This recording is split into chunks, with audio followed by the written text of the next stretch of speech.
All right, let's dive right in. Today, we're talking about one of the most powerful forces that shapes our lives. And the crazy thing is, most of the time, we don't even see it happening. We're talking about the self-fulfilling prophecy.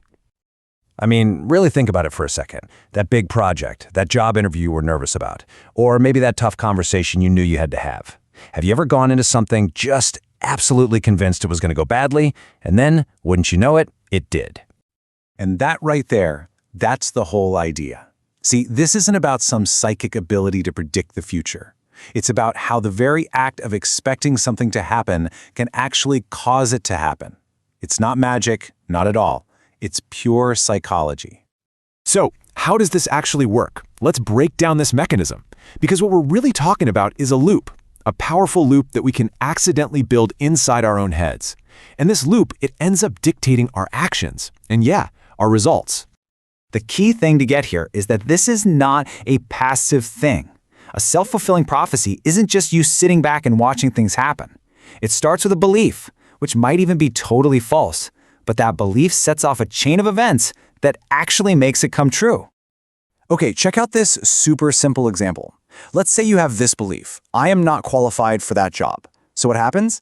That belief causes a very specific behavior. You don't even bother applying. And the result? Well, it's inevitable. You don't get the job. Then you tell yourself, see, I knew it. But you see what happened? The belief created the outcome, not the other way around. Okay, so that's a single instance. But where this gets really powerful and kind of scary is how this thing builds into a cycle. This is how our own brains can trick us into thinking our negative beliefs are just objective facts, when really, we're the ones manufacturing the evidence. This four-step loop, this is the engine. It all starts with a belief. That belief then changes how you act. Your actions create a result that, and this is the kicker, looks like stone-cold proof that your original belief was right all along, and boom, the cycle just gets tighter and tighter. Let's look at Maria's story. So her core belief is, I'm just bad with money. What's her behavior? Because of that belief, she avoids making a budget. She doesn't check her bank account. The outcome? She overspends and gets into financial trouble.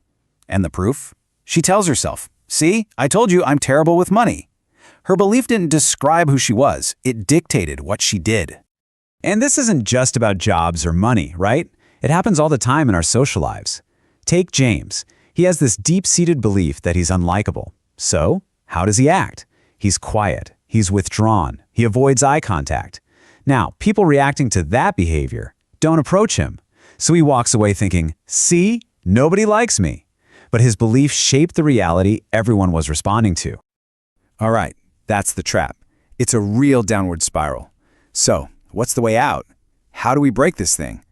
This is where it gets really, really interesting, because the solution is pretty much the exact opposite of what our gut tells us to do. Okay, you have to really lean in and pay attention to this, because this is the entire game changer. The trap where we all get stuck is thinking, I'll act when I feel confident or motivated or ready. We wait for the feeling. But the key, the secret, is realizing we've got it completely backwards. You will feel confident because you act. Let me just say that again, because it's so important. You cannot think your way into a new belief. You have to act your way into one. It's the new evidence you create with new actions that ends up rewiring that old limiting belief. All right, so we get the theory, but how do we actually do this? What are the practical steps? Well, it's not about taking some giant, terrifying leap of faith.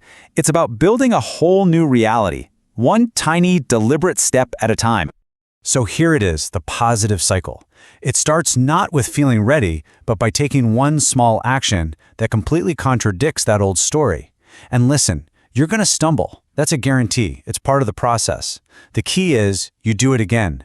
Over time, these repeated actions create new outcomes, new results. And that new evidence, that's what slowly but surely builds a brand new, empowering belief. Amina's story is just perfect for this. Her belief was, I'm too old for this. But she didn't sit around waiting to feel like some young tech founder. She just acted. She made one social media post, then another one. She started acting like a business owner. And guess what? In the process, she became one. Her actions literally created her future. And that's really the whole difference, isn't it? That negative belief, that fear, that doubt, man, it feels like a fact. It feels like a solid brick wall. The secret is to start treating it like an opinion that you can challenge with your actions. You don't need to wait for your feelings to give you permission to start. You just start. So let's wrap all of this up with a really simple but powerful metaphor you can use to start making a change. Like today, the minute this is over.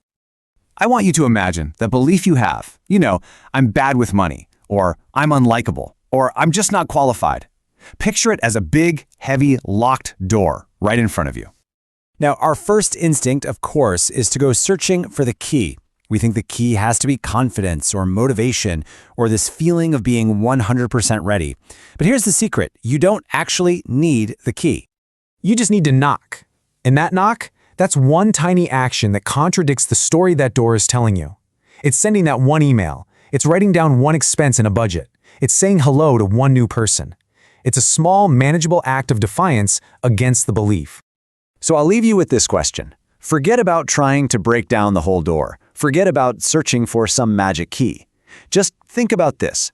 What is one small, totally manageable knock you can make on that door today? Thanks for watching. If this helped you, hit that like button and subscribe for more science-backed motivation tips.